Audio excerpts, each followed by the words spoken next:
누가복음 19장 17절부터 15절까지만 감독할게요. 저희가 이 말씀을 듣고 있을 때 비유를 더하여 말씀하시니 이는 자기가 예루살렘에 가까이 오셨고 저희는 하나님의 나라가 당장에 나타날 줄로 생각함이로라.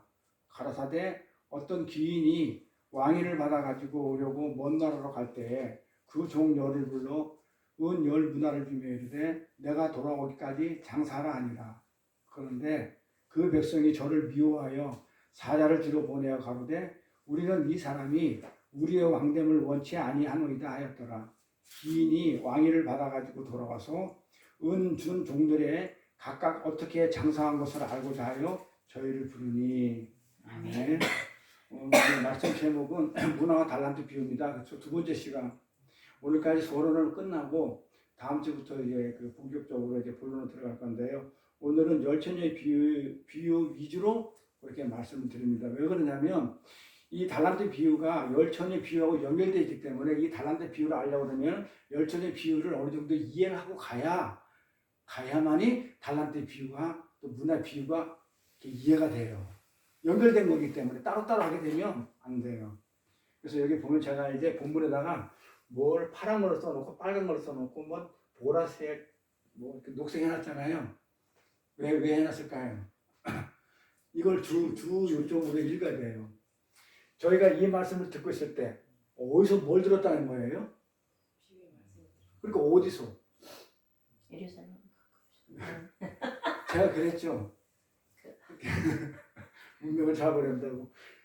지금 보면요, 이게 지금 그 여리고 성에 있는 그 삭개오 집 제사장 삭개오 집에서 많은 제자들하고 많은 무리가 있는 그런 상태에서 지금 예수님이 지금 천국 복음을 전하고 있는데 듣고 있을 때 그렇게 삭개오 집에서 이제 천국 복음을 전하고 있는데 하늘나라를 전하고 있는데 근데 있을 때 비유를 더했다고 그래요. 비유를 더했다는 얘기는 뭐예요? 지금 뭔가 지금 오해를 하고 있고 잘못 알아듣고 있으니까 그 말이 아니고 내가 비유로 설명해 줄게 하면서 이 지금 문화의 비유가 나온 거예요. 이게 그렇죠? 그런데 여기 보면 이는 그래요. 이것은 자기가 누구예요? 신학교에서 이렇게 하나씩 물을 풀어주면 참 좋겠는데 신학교에서 이걸 안 풀어줘가지고 얼마나 답답했는데 저는 여기서 그런 걸 위주로 많이 할게요. 자기가 누구예요? 자기가 예루살렘에 가까이 오셨고 예수님이 예루살렘에 가까이 왔다고 그러는 얘기는 무슨 얘기야? 왔다는 거야? 안 왔다는 거야? 안 왔다는 그럼 어디 있다는 거야? 여리고에 있다는 거죠? 그럼 어디서 출발했을까요? 예수님이 사역은 갈릴리부터 시작해요. 그래서 우리가 딱 성경을 읽을 때 예루살렘에 가까이 오셨고 이렇게 읽는 게 아니고 갈릴리 바다에서 사역을 하면서 지금 예루살렘 쪽으로 오는데 지금 있는 위치가 삭개오 집까지 여리고성 있는 데까지 왔구나. 이거 여리고성에서 지금 어디 예루살렘까지는 얼마 안 멀구나. 자, 그렇게 읽고 묵상은 어떻게 해야 돼요? 예루살렘에 왜 들어가요? 죽으러. 지금 그거예요, 지금. 그러니까 우리가 읽을 때, 말씀을 읽을 때, 배경을 이렇게 머릿속에 그리고 목적은 뭐다? 죽으러 가시네. 누구를 위해서? 우리 죄를 위해서 죽으러 가시는 거예요. 근데 그게 하나님 나라거든요. 자, 그렇게 읽어야 돼요.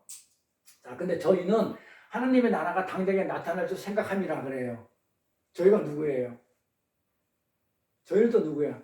그 청자들, 말씀을 듣고 있는 사람들 전체 다. 저희는 하나님 나라가 지금 당장에 나타날 줄 생각하면 지금 잘못된 거죠.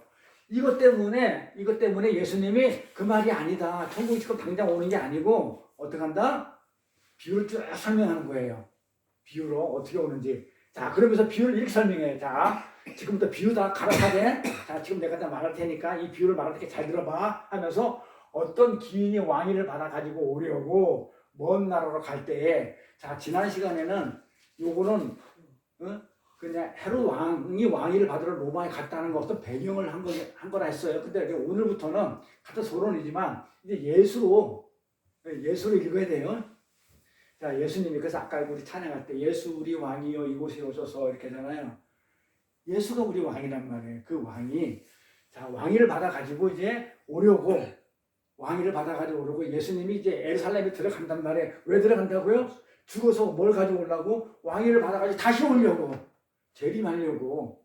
지금 그 얘기를 하고 있는 거예요. 근데 비유를 설명했는데도 더 몰라. 근데 이 비유를 왜 설명했냐면 이 비유의 내용에 대해서 너무나 잘 알아요. 그 헤롯 왕이, 아칼레오 헤롯 왕이 어떻게 됐다가 자기의 여동생, 아니 남동생의 빌립 왕의 그 제수씨를 부인으로 취했을 때 세례 요한이 흉을 보니까 목을 쳤던 그 왕위를 받기 위해서 어떻게 했다고요? 먼 나라로 또 로마에 갔다가 그 왕위를 받아가지고 오는 그런 내용이었잖아요. 근데 그렇게 해가지고 갈 때 그냥 가는 게 아니죠. 잘 보세요. 이게 여기서 비유에 이제 오늘 이제 거의 본론 들어가기 서론이기 때문에 이걸 잘 들으셔야 돼요. 자, 그는 왕위를 받아가지고 오려고, 왕위를 받아가지고 다시 오겠다는 거잖아요. 다시 오겠다는 거잖아요. 오는데 그냥 오는 게 아니고 올 때 뭘 가지고 오는지 어쩌는 잘 그런 게 없어요. 그런데 가기 전에 뭘 하냐면 종들을 불러. 이 종이 누구예요? 우리 예수를 믿는 우리를 다 불러가지고 전부 다 10문화씩 줘. 10문화 이런데 내가 돌아올까지 장사해. 이러고 가신단 말이에요. 그러니까 예수님이 이렇게 문맥들이 이러면 안 된다고 그랬죠. 자, 예수님이 뭐라고 그래요? 자, 십자가를 짓고 돌아가기 전에 가시면서 내가 십자가 짓고 이제 하늘나라 간다. 내가 다시 올 거니까 가기 전에 너 뭐 하고 있으라고 그래? 장사하세요. 그래서 열심히 지금 만물 향해서 지금 장사하고 계시잖아요. 지금 장사를 했다니까요. 근데 이렇게 글자를 읽으면 다 장사해야 돼요. 그 말 아니에요? 근데 비설명할 거예요. 자, 돌아가기 장사가 아니라. 그런데 그 백성이 저를 미워했대. 응? 이 백성들이 장사를 하니까 미워했대. 아, 장사하라고 그래 가는데 왜 미워해? 돈까지 줬는데. 근데 미워했대요. 사자를 뒤로 보내 가는데 우리는 이 사람이 우리의 왕됨을 원치 않는다. 그러니까 예수가 다시 오는 거를 우리는 원치 않는 거예요. 재림하는 거를. 왜 그런가 설명할 거예요. 근데 이제 기인이 왕위를 받아가지고 돌아와서 사자를 보내면 절대 왕시키지 마세요 했지만 결과적으로 로마에서는 헤롯 왕위를 인정해 주죠. 와가지고 뭐라 그래요? 반대했던 놈들 전부 다 죽이죠. 나중에. 돌아와서는 은준 종들을 각각 어떻게 장사한 걸 알고자. 그러니까 전부 다 돌아와서는 은을 줬잖아요. 문화를 줬잖아요. 근데 다들 내봐. 장사하는 너희들 얼마씩 나면 다 가져와봐. 이러잖아요. 그 심판이에요. 그러니까 제가 처음 첫 시간 할 때 이 문화의 비유, 달란트 비유가 그렇게 만만한 비유가 아니라고 그랬어요. 그래서 오래 걸린다고 그랬어요. 한 달 걸려요. 한 달 걸렸는데 아직도 이제 오늘까지 소론을 할 거예요. 그래서 예수님이 비유를 말씀하신 이유는 갈릴리 삭기오 그 제사장 집에서 말씀을 듣던 사람들이 어떻게 됐다고요? 하나님에 대한 오해라고 그랬죠. 그렇죠? 어떤 오해라고 그랬어요? 그들은 하나님 나라가 이렇게 금방 올 줄 알았대요. 이렇게 재림을 이렇게 하나님 나라 곧 놓고 착각하기 때문인데 이 하나님 나라의 오해에 대한 설명이 바로 이유에 대한 내용인데 자 그들은 왜 오해했냐면 지금 당장의 그 민속 메시아 예수의 능력이 다윗 왕국을 회복할 줄 알았단 말이에요. 예수가 메시아인 줄 알았단 말이에요. 기적을 베푸는 걸 보고 아 진짜 메시아가 왔으니까 이 로마 사람들 그 헤로다 못된 놈이고 다 그냥 에돔 놈이잖아요. 아주 다 쳐부시고 우리 이스라엘만 왕권을 가지고 막 잘 먹고 잘 사는 그런 다윗의 왕국을 만들 줄 알았는데 예수님 와가지고 지금 한다는 얘기가 계속 무슨 얘기예요? 예루살렘에 왔다는 얘기가 뭐예요? 나 지금 십자가 지러 간다. 나는 고난받고 순환받아가지고 나는 죽는다. 아니 하나님 나라가 왔다고 그러는데 맨날 죽는다고 그러고 이러니까는 이 사람들이 마음에 들어요 안 들어요? 마음에 안 들죠. 근데 그 실제로 진짜 10일 만에 일주일 만에 죽어버려요.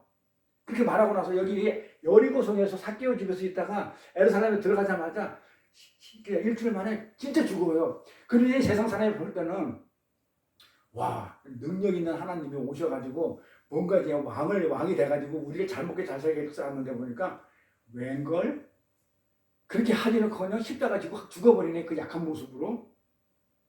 그러니까 이 강력한 메시아를 기다리고 있던 이 세상의 힘의 원리 속에 있는 그 속물들한테는 그들은 눈에는 어떻게 보이냐면요 십자가에서 죽어버리는 그 예수가 어떻게 보였겠어요? 왕 같지 않은 거예요. 왕으로 보이겠어요? 그쵸? 힘이 강대해가지고 강대국 힘으로 인해가지고 그냥 로마를 갖다가 그냥 막 이렇게 쳐부수고 우리의 왕권을 회복해가지고 우리끼리 잘 먹고 잘 사는 그 힘 있는 메시아를 기다렸는데 아니 십자가에서 죽어버리는 그 나약한 왕을 환영할 리가 없잖아요. 그렇죠? 그래서 아킬레보다 더 미워했던 거예요. 그렇게 힘의 원리가 지배하는 이 세상 속에 이 세상 사람들은요 우리도 마찬가지지만 그 약함이 발견되잖아요. 그 약함이 예수가 그 약한 모습으로 십자가에 죽는 그 약한 모습이잖아요. 그 죽는 그 약한 모습이 발각되면 그 약한 모습을 향해 가지고 폭력을 휘두르는 속성이 있다고. 그게 뭐냐면 학폭이잖아요. 빵 셔틀 하고 빵 셔틀 시키고 학폭하는 애들이잖아요. 왜? 약하기 때문에 강한 애들은 힘이 있고 이게 세상 원리예요. 강한 자는 어떻게 양육강식이라고 그래야죠. 강한 자는 자꾸 약한 자를 괴롭히는 폭력성이 있어요. 그러니까 그걸 우리가 지금 요새 뉴스에서 많이 나오지만 그 학폭을 보면 알아요. 그게 마귀적 속성이거든요. 그게. 그런데 십자가는 그걸 들춰내버린 거야. 내가 약한 모습으로 이렇게 있으니까 어떻게 해요? 세상이 나를 폭력을 행하더라 이 말이야. 십자가를 통해서 나를 죽여버리더라. 폭력을 행해서. 그러니까 뭐야? 너는 지금 세상에 강한 것이 너는 그 폭력성이라고 십자가에 죽인 꼴이 폭로를 해버리는 그런 꼴이 돼버리잖아요. 들춰내는 거예요. 이 힘의 원리 속에 사는 그들은 약함을 도저히 용납 못해요. 그렇죠? 그래서 그들은 어떻게 돼요? 이 세상에 힘을 가지고 내가 힘을 가지고 무력을 통해서 어떻게 해보겠다는 이것들은 반드시 어떻게 심판받게 되죠. 왜냐하면 왜 심판받냐면 이들은요. 그래서 학폭을 저질렀던 그 강한 자들은 나중에 보면요. 다 심판받아요. 다 뽀르게 나가지고 뭐 요새 그냥 뭐 미스트롯인가 뭔가 또 옛날에 미스트롯인가 할 때 보니까 전부 다 그 학폭했던 애들이 그 올라갔다가 전부 다 상금이고 뭐고 다 제가 TV 보는 거 하나 그거 보고 하나 있는데 보니까 다 그런 걸 우리한테 지금 이 세상이 얼마나 악한지를 보여주더라고요. 학폭으로 인해 가지고 그 이렇게 전부 다 상급도 못 받는 그런 게 나오던데 왜냐하면 이제 이들이 왜 심판을 받냐면요. 자기들이 힘을 가지고 어떻게 돼요? 그 약한 자를 갖다가 괴롭히는 게 그건 하나님의 삶의 원래 대적하는 거거든요. 내가 힘이 세면 약한 자를 이렇게 폭력을 휘두르는 것은 하나님을 대적하는 거예요. 그거는. 왜냐하면 내가 우상이잖아요. 내가 힘이 내 우상이에요. 그러니까 우상은 하나님과 대적이 되죠. 내가 힘이 있는 게 그게 나라고. 내가 힘이 있으면 내가 우상이 돼요. 응? 내가 최고로. 그래서 그 힘은 그 우상은 하나님과 대적이기 때문에 반드시 심판을 받게 돼 있어요. 그런데 잘 보면요. 성경을 잘 보면 예수님이 사람 그냥 병자 고쳐주고 귀신 쫓아내고 죽은 자 살리고 이렇게 해가지고 능력이 보이잖아요. 능력이 보이고 뭔가 힘이 있어 보이잖아요. 그럴 때는 어떻게 돼요? 예수님이 이렇게 강한 힘을 발휘할 때는 이 세상은 이 강한 게 무조건 우상이니까 강한 자를 쫓아가야 안 쫓아가요? 쫓아가는 거예요.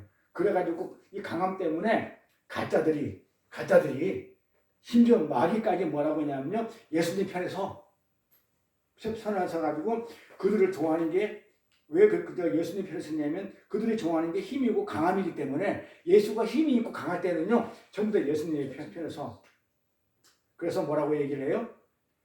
예루살렘에 입성하시는 예수를 갖다가 와 호산나 우리의 왕이시여 우리를 구원하셔서 막 힘이 있고 이러니까 그렇게 호산나를 외치는 거예요. 그런데 보니까 나 죽을 거거든 이래버리니까는 그 약함이 드러나니까 어떻게 하냐면 폭력을 행하더라 이거예요. 이렇게. 근데 요게 지금 내용이에요. 비유의 내용이에요.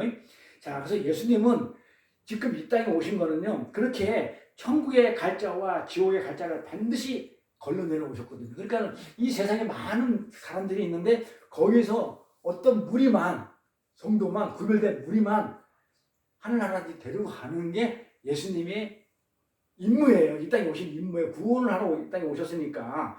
그러니까는 남아있는 자는 지옥으로 갈 자고 여기서 구별돼가지고 구별된 자들은 어떻게 돼요? 하늘나라를 가는 지금 이 구별하러 오신 거예요. 어떻게 보면 예수님은 이렇게 그것 때문에 그 일을 하러 이 땅에 오신 거거든요. 그래서 예수님은 어떻게 그걸 구별하냐면 예수님은 그걸 어떻게 구별하냐면 약함과 비움과 당하고 섬기는 모습으로 세상과 하나님의 백성들을 구별하는 거예요. 그러니까 예수님이 구별하는 방법이 우리는 성도는 하나님이 그렇게 약하고 약한 모습을 십자가 좋다고 해도 우리는 폭력을 행하지 않잖아요. 하나님 백성들은. 그렇죠. 또 우리 그렇게 살고 있고 그렇기 때문에 절대로 예수님을 폭력할 일이 없죠. 그런데 예수님을 폭력하는 그런 행위를 하는 사람들은 뭐예요? 예수님이 약한 걸 이렇게 미끼를 던져본 거예요. 내가 약하게 이렇게 비움으로 모든 걸 낮추고 성기로 온 것처럼 이렇게 딱 하니까 세상 사람들이 전부 다 그 미끼 탁 물어가지고 너 약한 놈, 너는 이거 메시아가 아니야. 이렇게 해가지고 구별하는 방법이에요, 하나님이. 그래서 예수님은 그 약함과 비움과 강함과 성기는 모습으로 세상과 당신의 백성을 어떻게 분류하냐면 둘로 분류하는 거예요. 그래서 이 땅의 역사는 지금 우리가 살고 있는 이 땅의 역사 있죠? 이거 전부 다 뭐냐면 마귀하고 마귀 새끼들하고 하나님 백성하고 구별하는 거예요. 그거 하러 지금 예수님 오신 거고. 그러니까 이런 분류 작업이 이 땅의 역사예요. 근데 그걸 뭘로 분류한다? 십자가로, 십자가로 약한 모습이니까. 결국 나중에 승리지만. 이렇게 하나님의 삶의 원리는요, 그 약함 있죠? 그 약함이에요. 하나님의 삶의 원리는. 그 약함으로 세상의 폭력성을 폭력시키는 거예요. 내가 강하면 절대로 나를 폭력을 안 하는데, 약한 모습으로 딱 이렇게 있다 보니까 어떻게 돼요? 세상이 폭력을 가하더라는 것을 어떻게 해요? 폭로시키는 힘과 능력이 있다는 거예요. 효력이 있다는 거예요. 그게 진짜 힘이에요. 그 약한 게 진짜 힘이라고요. 그게 하나님 나라, 그 다음에 그 왕의 본질이고 임금의 본질이고 속성이에요. 그래서 우리가 찬양할 때 약할 때 강함 되시네. 그러죠? 약할 때 강함 되는 거거든요. 이 약할 때 강함 되시는 원리가 그게 바로 하나님 나라의 삶의 원리입니다. 자, 빌립보서 볼까요? 어떻게 나오나? 빌립보서에 이렇게 나오죠. 너희 안에 이 마음을 품으라. 곧 그리스도 예수의 마음이라고 그래요. 그럼 어떤 마음인가 볼까요?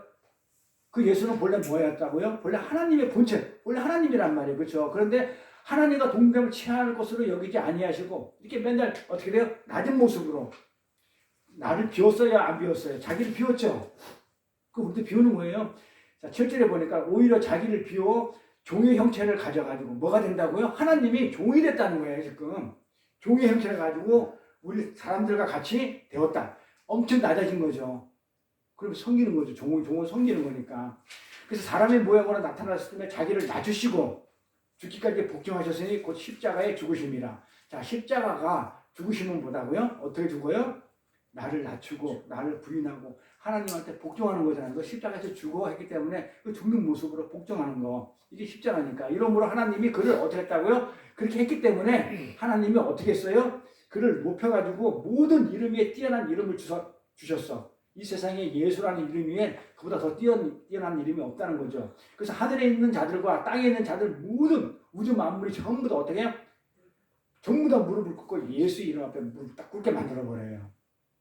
그러면서 모든 입으로 예수 그리스도를 주라 시인한데 전부 다 예수를 그리스도 주라고 시인하도록 모든 입이면 아마 우리 또리 입까지 포함될 것 같아. 모든 입을 그리스도 주라 시인하여 하나님 아버지께 영광을 돌리게 하였느니라 그랬어요. 그러니까 예수님은 이 땅에 오셔가지고 어떤 모습으로 오냐면요, 종의 모습으로 이렇게 오시는 거예요. 섬기는 자로 오시는 거예요.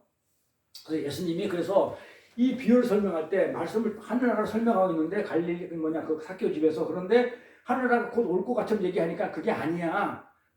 나는 여기 죽으러 왔어. 이러니까는 그게 아닌데 뭔가 오해를 하니까 지금 이 비유를 들어가지고 쭉 지금 설명해 나가고 있어요. 그래서 나는 순환을 당하고 십자가를 짐으로 약함과 비움이죠. 그게 약함과 비움으로 하나님 나라 왕국으로 등극하게 되어 있었던 거예요. 예수님은. 그렇죠? 예수님은 그렇게 순환을 당하고 십자가를 지심으로 그렇게 함으로 하나님 나라의 왕으로 등극하도록 되어 있었어요. 하나님은 그렇게 역사를 하시고 그렇게 해서 보냈던 거니까. 그런데 세상 모든 인간들은 그런 방식으로 왕이 되겠다는 하나님 방법에 동의를 합니까? 안 합니까? 마음에 안 들어. 내 방법으로 해야 돼. 인간이 만든 어떤 형식과 방법으로 해야지 하나님 방법에 동의를 안 하는 거야. 아니 강하게 와가지고 약한 놈을 때려잡아가지고 있잖아. 저 무슨 꼼짝 못하게 하고 우리 강한 자들은 한 무리 이렇게 살아야 되는데 안 그래? 선민인데 하나님 나라 백성은 그렇게 살아야 되는데 아니 이게 그 세상 방식이잖아요. 그런데 하나님은 뭐라고 그래? 예수님은 그런 방법이 아닌 거야. 약하고 빗고 맞아 죽는 모습이 그게 마음에 들겠냐고요. 마음에 안 들죠. 그러니까 뒤를 보내가지고 반대하는 거예요. 왕돼서 다시 오는 거를. 근데 예수님은 그렇게 당신의 순환과 십자가에 의해서 하나님 나라를 성취해버리죠. 그게 하나님 나라라는 거예요, 지금. 우리가 세상 사람들이 그 예수를 못 믿는 게 뭐냐면, 왜 그러냐면요, 말씀을 몰라서 못 믿어요. 하나님이 예수를 갖다가 예수 믿으면 뭔가 복받고 예수 믿으면 뭔가 나를 도와서 뭔가 잘 되는 그런 힘이 있는 그런 예수를 생각하는데 성경의 예수는 그런 예수가 아니에요. 힘 아무것도 없다니. 이 세상에 대해서는 힘이 없어요. 뭐 하러 온다고요? 그걸 통해 가지고 그게 믿기단 말이에요. 그걸 통해 가지고 세상에 악한 것을 폭로하는 그걸 하고 있는데 세상은 그걸 못마땅해 하는 거야. 왜냐면 내가 폭로당하는 게 싫어. 내가 악이 폭로당하는 게 싫어. 그래서 싫어하는 거예요, 예수를. 그래서 안 믿어요, 예수를. 그런데 그걸 믿어지는 우리가 대단한 사람들이에요. 그럼 저는 맨날 그래요. 나 같은 사람이 예수 믿는 게 정말 나는 그거 말고 기적이 없다고 그래요. 예수가 뭐 죽은 자 살렸다는 건 나는 못 봐서 모르겠는데 지금 나한테 베푼 기적 중에서 어떤 기적이 가장 큰 기적으로 저는 보이냐면 어떻게 나 같은 자가 예수를 믿냐고요. 그게 이해가 돼요? 저는 그게 이해가 안 돼요. 근데 믿어지는데 어떡하냐고요. 근데 믿어져요. 내가 보지도 않았어. 그런데도 믿어지는 걸 어떡하냐고요. 그래서 예수님은 그게 진짜 그 나약함으로 십자가 죽는 게 진짜 힘이고 그게 사랑이고 그게 은혜고 긍휼이라는 거. 그게 곧 하나님 나라의 지금 힘이기 때문에 내가 지금 그 힘을 내가 발휘한 것이고 그 힘을 발휘할 수 있는 자가 바로 왕이다. 이렇게 얘기하고 있는 거예요. 그러니까 도저히 세상적으로 생각하면 말이 안 되는 얘기를 해요. 자, 진짜 약한 모습이 그게 사랑이고 그게 은혜고 긍휼인데 그게 하나님 나라의 천국의 힘이래. 그게 힘이기 때문에 그래서 예수님은 하늘나라에 오시기 때문에 그 힘인지 알고 그 힘을 발휘했어. 내가 그게 왕이야. 내가 왕이기 때문에 그 힘을 발휘했어. 근데 세상이 생각하는 왕하고 다르죠? 아니잖아요. 지금 우리가 생각해도 그러잖아요. 그게 십자가라고요. 그런데 예수님은 웃기는 게 있어. 이 비유에서. 항상 보면 예수님은 그냥 어떻게 보면 막 뭐랄까 우리 선교사님처럼 이렇게 막 그냥 엉뚱한 면도 없지 않아 있으면서 장난꾸러기 같고 굉장히 재미있다는 생각을 많이 해요. 그 요나의 어떤 그런 그 보더라도 박넝쿨 밑에 있는 걸 갖다가 그 하나님이 그냥 내버려 두면 될 건데 그 벌레를 보내가지고 그 박넝쿨에 앉아있는 그 박넝쿨 그걸 갖다가 없애버리는 아주 그냥 뭐랄까 장난꾸러기 같은 그런 느낌을 받는데 여기도 마찬가지. 아니 십자가에서 이게 십자가에서 죽는 게 하늘나라의 힘이고 이게 능력이고 나는 그거 하러 왔어. 그게 진짜 왕이야. 라고 선포해야지. 그렇게 십자가에 돌아가셨으면 그 다음부터 바로 뭔가 뭐 있어야 되잖아요. 그런데 어떻게 되냐면요. 그렇게 해서 하나님 나라를 이뤘죠. 십자가에 죽으심으로 하나님 나라를 이뤘으면 거기서 지금 하나님 나라 이뤘으니까 당장에 지금 이 사람처럼 당장에 하나님 나라의 어떤 삶을 살 수 있도록 해야 되잖아요. 근데 떠나가 버려. 하늘로 가버린다니까. 웃기지 않아요? 하나님 나라를 이렇게 만들었잖아요. 그러니까 내가 지금 하나님 나라 됐잖아요. 예수가 지금 내 안에 들어왔으니까 내가 하나님 나라 됐잖아요. 성전이니까. 그러면 있어야 되잖아요. 근데 이게 오늘 그 문화 비유나 달란트 비유 보니까 어떻게 돼요? 예수님이 훌쩍 떠나죠. 왕위를 받으러 떠나버려요. 가버린다니까요. 웃기지 않아요? 그럼 나만 웃겼나? 하늘나라를 완성했으면 거기 같이 있으면 좋겠는데 그냥 떠나버리더란 말이에요. 이렇게.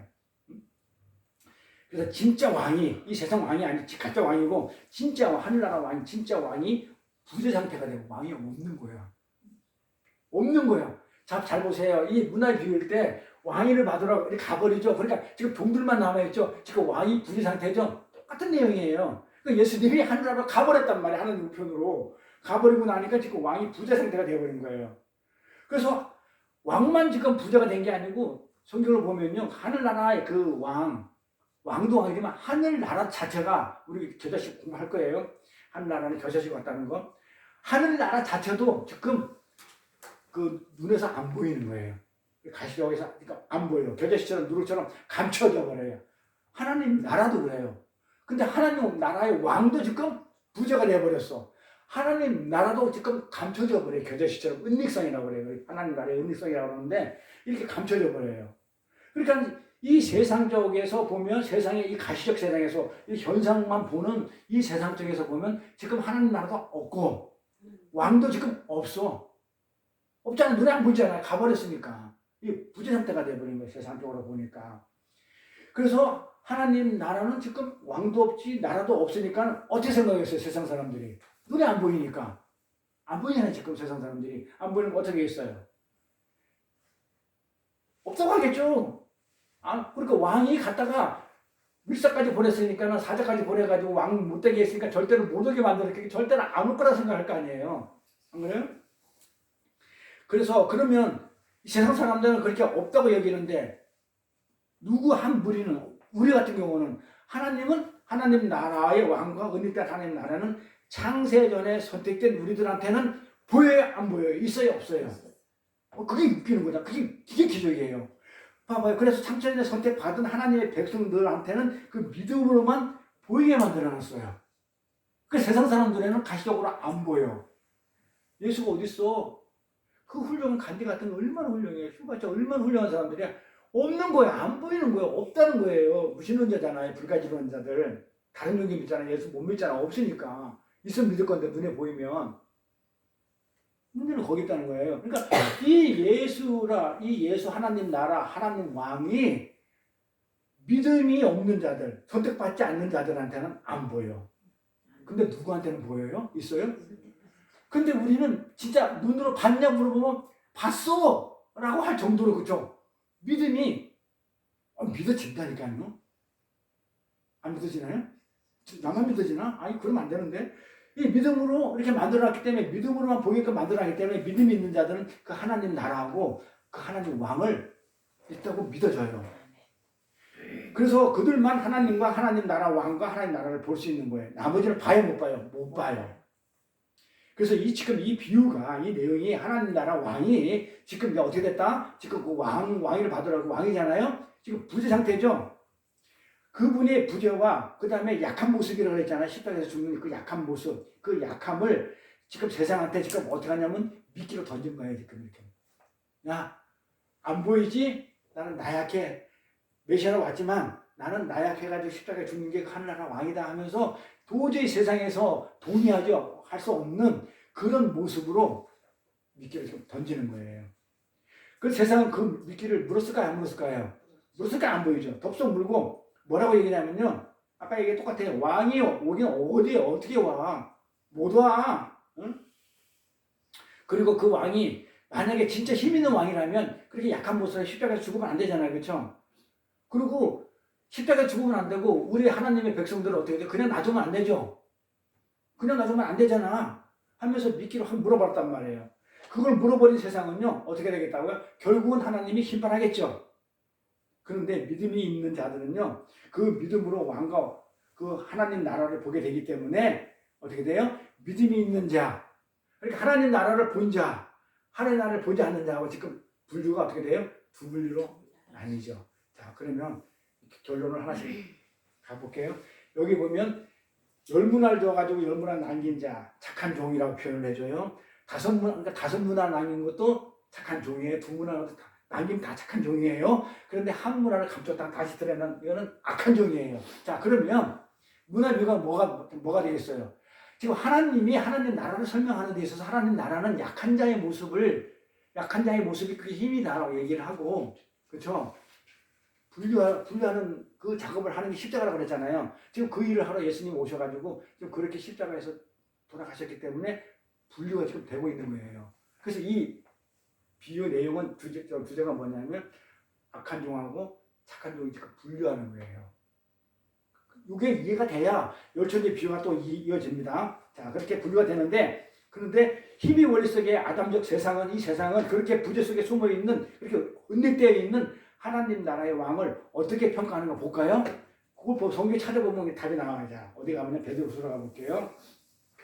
자, 먼저 이것을 알지니 뭐라고 얘기하냐면, 자, 믿음이 없는 자들. 자, 우리는 이미 창세전에 선택돼가지고 그 하나님 나라를 볼 수 있는 믿음이 우리는 있잖아요. 그 믿음이 없는 자들은 이렇게 얘기를 해요.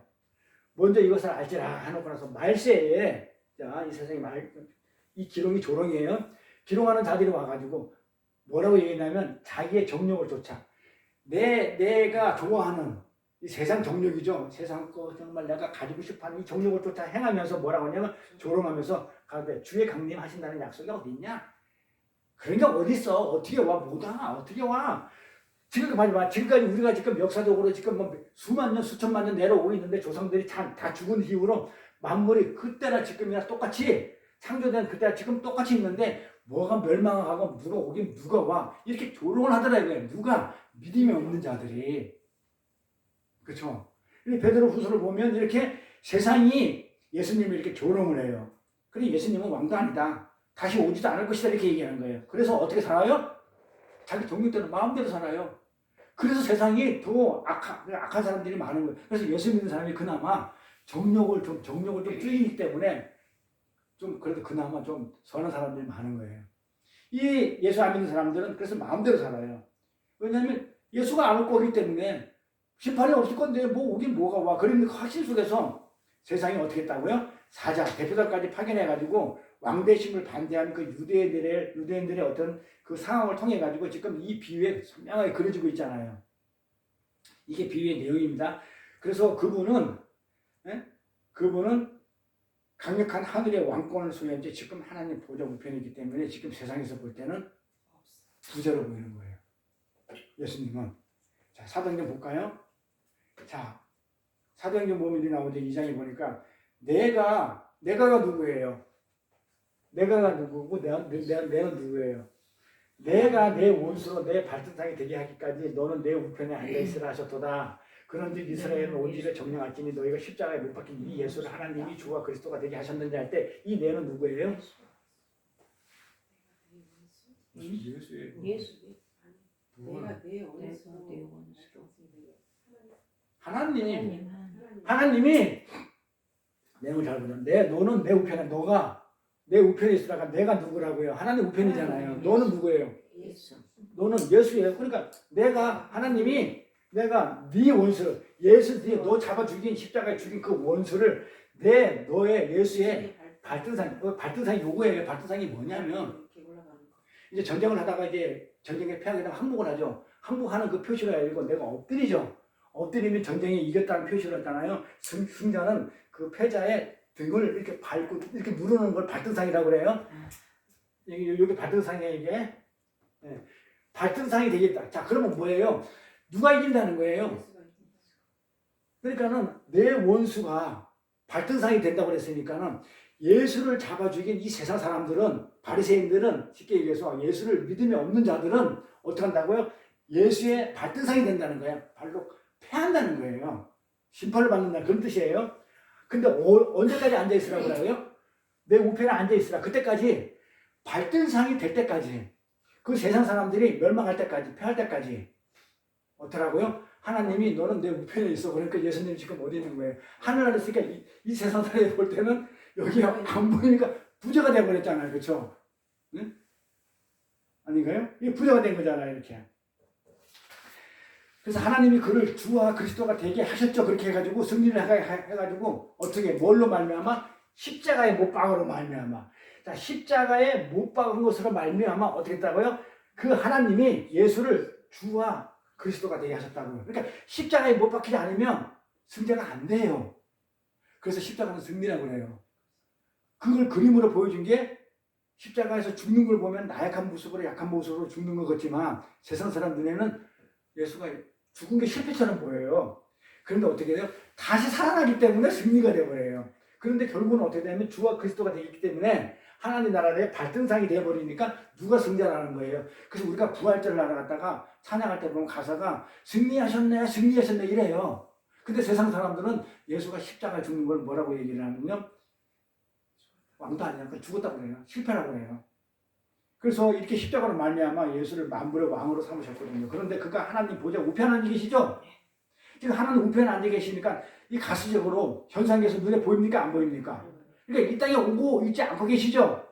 그럼 언제까지 앉아 있으라고 그러죠? 발등상 될 때까지. 그때까지는 발등상 될 때까지만 하나님이 내 우편에 있으라고 그래요. 그럼 이게 발등상 돼가지고 다 망하면 온다는 거 안 온다는 거예요. 그때 오겠다는 거단 말이에요.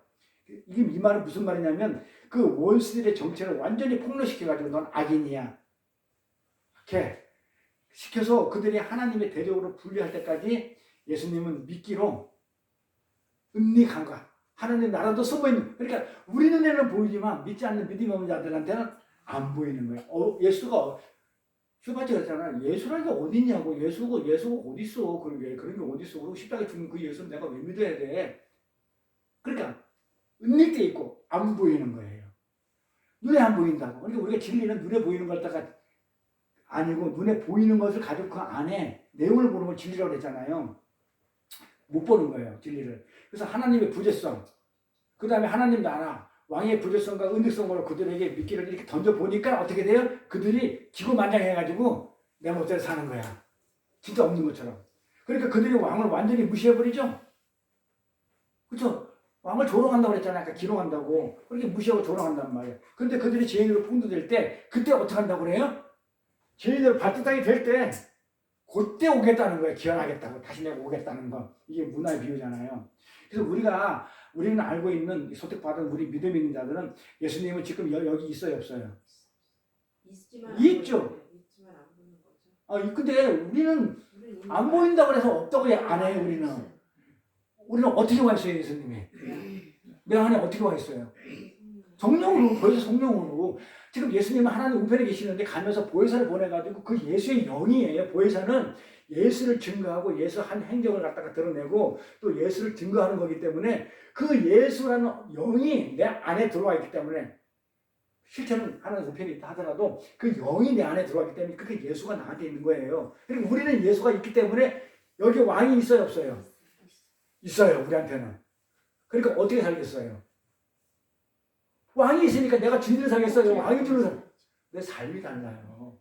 그러니까 왕이 없다고 하는 사람들은 그냥 종족대로 산다고 그러잖아. 아까 베드로 후서에서 자기 마음대로, 응? 자기 아주 그냥 좋을 대로 그렇게 산단 말이에요. 근데 예수가 우리는 있는지를, 이 땅에 있는지를 우리는 알아요. 안 보이지만 우리 있는지 알아요. 근데 세상 사람들은 믿음이 없기 때문에 그걸 못 느껴요. 근데 나중에 그분이 진짜 이게 눈에 보이게끔 어떻게 온다고요? 가시력으로 그들이 온단 말이에요. 그때 그들은 알게 돼요. 때는 늦었죠.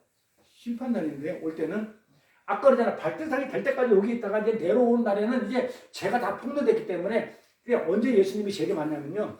이 땅에 이 지구상의 모든 죄가 악이 가득 찰 때라고 그래요. 성경은. 악이 가득 차면 이 모든 죄들이 다 폭로되면 그때 오셔가지고 심판해야 되니까.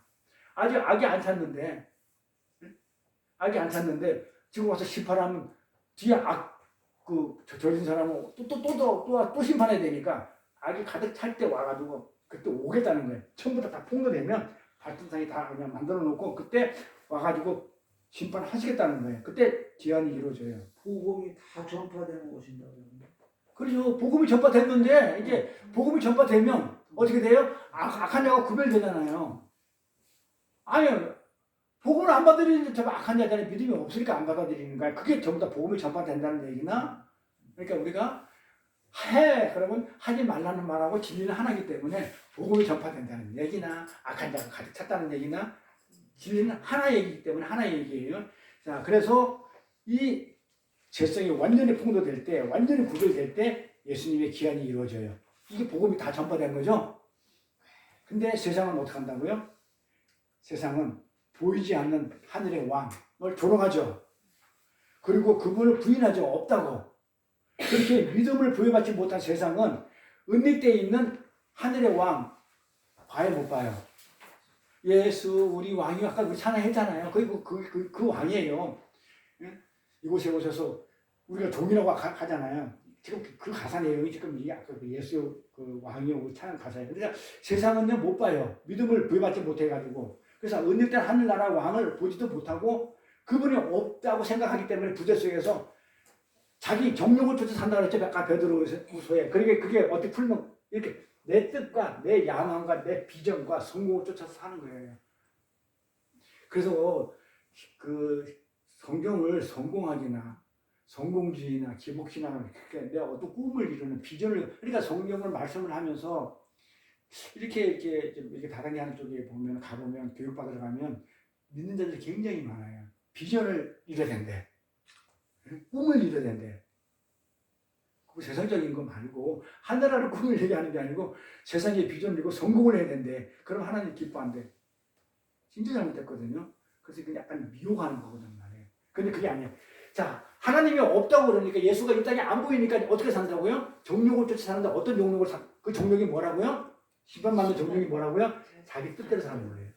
내 야망, 꿈, 비전을 쫓아가지고 그렇게. 그러면서 결국은 내가 성공하는 거일 때 누가 우상이에요?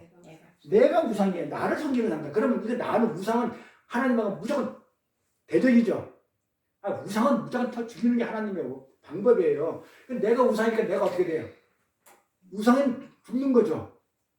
다곤상 하나님의 법궤가 딱 있으니까 그 어떻게 됩니까? 그 다곤상이 서 있는데 다곤상이 딱 하나의 법궤가 있으니까 다곤상이 목이 부러져 버리죠. 근데 어디 걸쳐요? 문지방에 톡 걸쳐서 모가지가. 그래서 옛날부터 문지방을 밟지 못하게 한 거죠. 넘어가야 되죠. 밟으면 안 돼요. 우상을 밟은 것처럼. 그래서 문지방이 딱 걸려있기 때문에. 그래서 나라는 우상을 섬기며, 그쵸? 정욕을 쫓아 사는 게 하나님이 없다고 하는 자들은 전부 다 내가 주인이에요. 그래서 내가 여기 온 이유가, 태어난 데로 온 이유가 이랬죠. 이제 얼마 남지 않는 그 노인들을 위해서, 응? 내가 지금까지 주인으로 살았으면 성공한 삶을 살았다고 느끼면 그렇게 살아보시고, 만약에 지금까지 살면서 내가 좀 더 뭔가 후회가 되고 뭔가 좀 다시 한번 살아보겠다는 생각이 있으면 지금은 안 늦었으니까 80대도 90대도 안 늦었으니까 주인 바꾸라고. 뭘로 바꾸라고? 그리스도로. 그러면 내가 주인이면 나만큼 살지만 그리스도가 주인이면 누구만큼 산다고요? 그리스도만큼. 그렇게 살지 안 살지 나는 모르지만 바꿨는데도 안 사라지면 뭐 미쳐봤자 본전이잖아요. 근데 그거 안 해보겠냐고.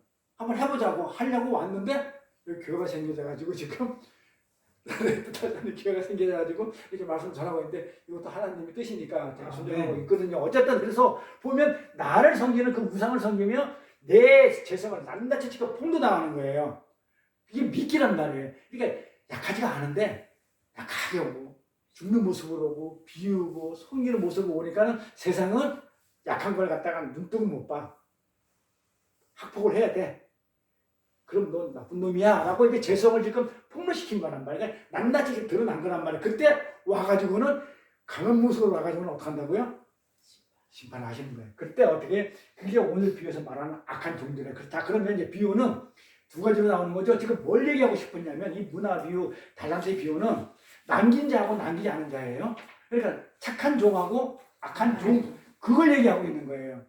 무슨 뭐 10문화를 줬으면 많이 남기면 상금이 많고 5문화를 남기면 어쩌고 뭐 그 말이 아니고 착한 종이냐 아니냐 조금 더 설득도 할 거예요. 그러면 10문화 남기면 뭐고 5문화 남기면 뭐냐고 그건 또 뭐냐고 설명을 할 겁니다. 다음 시간에 오늘 서론이니까 이렇게 원수의 정체가 악한 종이 완전히 드러나게 될 때 하늘의 왕이 이제 눈에 보이게끔 재림이 하게 되죠.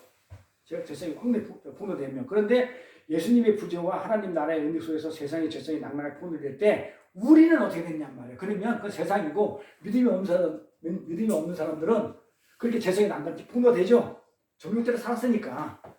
자기가 우상으로 살았으니까. 그럼 우리는 어떻게 되겠어요? 우리는 구원받은 우리 성도 안에는 우리는 폭로가 될까 안 될까요?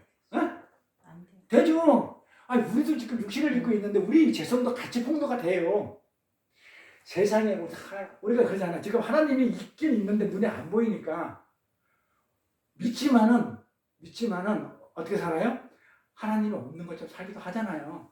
만약에 지금 하나님이 지금 내 옆에 있다 그러면 말부터 모든 게 행동부터 엄청 조심하는데 솔직히 안 하잖아요. 근데 있는 건 알아.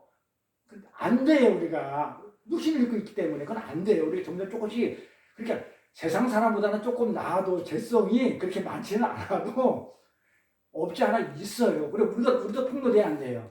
구원받은 우리 성도도 우리 안에 있는 마귀적 성향도 지금 함께 예수님이 오시게 되면 함께 폭로를 당해요. 우리 재성이. 자, 예수님이 이제 죄가 낱낱이 까발려졌으면 이제 심판하러 오시는데, 자, 우리 죄가 있어요, 없어요? 재성이? 있어요. 좀 남아있단 말이에요. 완벽하게 안 되기 때문에. 자, 우리가 성화를 이뤘다지만은 영화가 안 됐잖아요. 가야 영화 되잖아. 그러니까 우리가 조금 남아있다. 이만큼, 먼지만큼은 남아있어요. 뭐 종교 차이겠지만. 그래서 우리도 폭로 당하게 돼 있어요. 그런데 우리는, 보세요. 뭐라 그래요? 우리는 그 하늘왕의 부재, 하나님 나라의 은리 기간 동안에 어떻게 돼요? 질성이 낱낱이 폭로 당하지만 세상과 다르죠. 왜 달라요? 우리는 항복했잖아요. 있다고 인정을 해주잖아요. 그럼 없다고 얘기하죠. 우리는 인정을 해주잖아요. 찬송을 하잖아요. 인정하는 게 찬송이니까, 그 영광이니까. 그러고 나서 우리 하나님한테 우리는 항복한 자라서 그 하나님이 있고 우리는 하늘 예수가 있습니다. 그리고 나는 하늘나라를 지금 어떤 하나님이 통치하는 나라가 어떤 것이라 압니다 하면서 그 인정해 주는 게 찬송이라고 했어요. 그게 영광이고 영광의 찬송이고 그렇게 인정을 해주기 때문에 우리는 어떻게 돼요? 항복하는 자잖아요. 있다고. 그래서 우리는 재림을 기다립니까 안 기다립니까? 기다리잖아요. 그래서 기원을 맞이하게 돼요. 이게 바로 오늘 비유를 해석하는 가장 중요한 키포인트. 자, 그러면 뭐다? 똑같이 죄성이 낱낱이 드러내는데 어떤 자는 심판을 받아. 근데 우리는 항복한 자로 남아있어. 우리는 여기 있어서 항복했거든요. 근데 여기는 항복 안 하고 내가 우상이 돼 있었고. 근데 우리는 성도는 우리가 우상이 안 돼 있었어요. 그래서 하늘나라 그 왕의 부재 기간인 말세 기간 동안에 끝까지 세상 사람들은 자기 배만을 위해서 살죠. 내 배 채우기로 좋은 거 먹기 위해서 사느라고 하늘 왕의 기한을 조롱했죠. 아까 기록했다고 그랬잖아요. 그 재림을 조롱하고 있긴 뭐가 있어. 오긴 뭐가 와. 왕 안 와. 그래서 전국 따라 살죠. 그러면서 자신들의 죄악, 악을 완전하게 폭로당하는 그 세상 죄인들과 그 다음에 또 하나는 우리는 마귀지 성량을 갖다가 완전히 폭로를 당했지만은 하나님 앞에서 완전히 항복한 그 성도는 뚜레식은 이분적으로 구별되죠. 둘이 구별되잖아요. 둘 다 그 죄성으로 말하면 어두움과 죄성을 폭로당하는 것도 마찬가지예요. 둘 다 똑같이 폭로하는 건 마찬가지인데 한쪽은 하나님을 향한 충성과 순종으로 돌아오고 다른 한쪽은 계속해서 왕의 부재를 조롱하면서 여전히 자기 배를 채우는 그 우상의 삶을 우상을 섬기는 죄인으로 남게 돼요. 그래서 이 역사와 인생은요 하나님의 은혜를 떠난 자들의 죄가 폭로되고 드러나는 그런 자리예요. 그러니까 그 죄가 다 폭로됐을 때 발단이 되면 그때 예수님이 오셔가지고 심판하는 게 이 역사예요. 이 지금 역사에서 뭐 누가 왕이 되고 누가 대통령이 되고 우리가 어떻게 살고 그 궁극적으로 보면 전부 다 나중에는 뭡니까? 말세에 제가 완전히 복음을 전파 다 됐는데도 복음이 다 전파됐는데도 구별되죠. 믿는 자 안 믿는 자들이 심판받는 이 폭로가 되는 그런 자리인 거예요. 그래서 하나님 백성들은요 비움과 자기 부인을 이루게 돼가지고 하나님께 돌아섰고 나머지는 끝까지 하나님 나라를 조롱하다가 영원한 사망으로 들어가게 되는 이 비유의 키포인트입니다. 그리고 그건 이미 하나님의 편에 속에서 지금부터 조금 이제 좀 깊이 들어갑니다. 자, 지금부터 자 그거는 봐봐요. 이거는요 편애라고 그래요. 선택이라고 그래요. 그러면 누구는 창세전에 이미 이렇게 갈라졌단 말이에요. 창세전에 이미 선택된 자들하고 선택되지 않은 자들이 갈라졌단 말이에요. 이게. 응? 그러니까는 누구는 편애 속에 하나님의 어떤 사람은 하나님의 백성을 사랑하고 이 세상 사람과 똑같은 형상으로 만든 세상 사람 사랑하지 않는 이 편애 속에서 갈라져 있다는 거예요. 그걸 예정이라고 그러는데 이 하나님의 편애, 이 하나님의 선택이 이 세상 사람들이 볼 때는 마음에 안 들어, 분노해. 왜 선택했냐 이 말이에요. 왜 나는 선택 안 해줬어요? 나중에 지금 모르지만 자기도 선택돼서 하나님을 믿었을 건데 왜 선택 안 해줬냐고 이렇게 분노한 사람들이 있는데 이 사람들이 누군지 알아요? 네? 이런 사람들이? 네? 아니에요. 얘네들은 뭐 선택 이런 거 자기는 뭐 생각도 않고 믿는 자들 중에서 염소가 있단 말이에요. 양만 가요. 아까 다음에 할 건데 99마리 양 못 가. 한 마리만 가요. 잃어버린 양 찾아가요. 그러니까 99마리 양 입장에서는 나는 왜 창세전에 선택하라고 왜 나는 사랑을 편애하냐고 한 마리 도랑 탕자 비유할 때도 큰 놈 장자 작은 놈은 그냥 엉망진창으로 그냥 재산 가지고 도망갔는데도 불구하고 다 그냥 허랑방탕해가지고 이렇게 돼지우리 속에서 있었던 개를 더 편애하잖아요. 금가루에 채워주고 막 신발 신키고 잔치하고 소잡았고 근데 큰아들 그렇게 안 해주잖아요. 그러면 큰아들 입장에서 성질을 나가겠어요? 안 나겠어요? 아는 거예요. 우리 편애하는 거에 대해서. 근데 이게 누가 이렇게 하냐면 큰아들도 하나님을 아는 자고 아버지를 아는 자고 작은 놈도 하나님을 아는 자잖아요. 그러니까 이 예수 믿는 자 중에서 선택 안 받는 자들이 많아요. 교회 안에 염소가 많아요. 양들은 없어요. 그러니까 그게 안 많아요. 진짜는. 그래서 이 자들이 만약에 못 가게 됐을 때 왜 나는 선택을 안 해줬냐고요. 왜 편애를 안 했냐면 그러니까 이렇게 막 반발하는 자들이 누구냐면 예수 믿는 개혁주의를 주장하는 사람들이에요. 개혁주의라는 게 뭐예요? 개혁하자는 게 옛날 것을 갖다가 좀 이렇게 새로운 것으로 바꾸자는 거잖아요. 이 개혁주의자들이에요. 저도 지금 개혁 신약 개혁주의자 중에 한 사람들 옛날 구약 거를 신약으로 바꾸자는 거니까 좋은 뜻이에요. 구약에 있는 것을 구약과 율법 가지고 안 되고 신약에 있는 은혜로 가자는 게 이 개혁주의에 주장하는 이 칼빈이 이렇게 주장하고 나왔는데 그게 그 예정론이거든요. 근데 이렇게 주장하는 그 개혁주의들 왜 나는 선택 안 했냐고 하는 자들은요. 칼빈의 그 예정론을 10%도 이해를 못하는 자들이거든요. 그러면서 뭔지도 모르면서 개혁주의 하면서 나도 개혁주의야 이렇게 하고 있는데 그들은 왜 나를 선택 안 했어요? 이렇게 따지는 자들이에요. 그러면서 뭘 자꾸 하려고 하는 사람들 있죠. 그 같은 기독교인들에도 장로교도 보면 기독교 장로교가 있고 예수 장로교가 있어요. 그게 예장이라고 그러고 기장이라고 불러요. 그러니까는 계속 개혁주의를 주장하는 그 진보주의적. 그러니까 뭔가 세상이 지금 정치가 지금 잘못되고 있어. 그럼 세상이 잘못되고 있으면 어떻게 돼? 기장들은 그 이제 다니다가 교회 십자가라고 해가지고 장로교라 해서 나 같은 장로교 아니에요. 기장이라고 얘기해요. 기독교 장로교가 있고 예장이라고 그래요. 우리는 지금 예수교 장로교예요. 네? 성결교만 있는 줄 알았어. 예장, 예수교 장로교라고 그러고 기독교 장로교라고 그래요. 같은 장로인데도. 이렇게 기장이 뭐냐면 굉장히 진보주의예요. 이게 보수주의예요. 보수주의. 그러니까 이들은 어떤 자들이냐면 대부분 어떤 문제가 생기고 나라가 정해되고 유정자를 위해서 기도합시다. 그냥 조창기도 합시다. 뭐 합시다 하면서 그냥 뒤에서 기도로 그냥 이렇게 하면서 그냥 이렇게 하는 그런 특이한 그 예장이고 이 보수주의고 이 기장은요 같은 장로교인데도 기장은요 진보주의인데 그걸 왜 보고 있냐 이 말이에요. 가서 데모하고 그러니까 그 어떤 가서 그냥 강화문이나 어딘데 가가지고 그 데모하고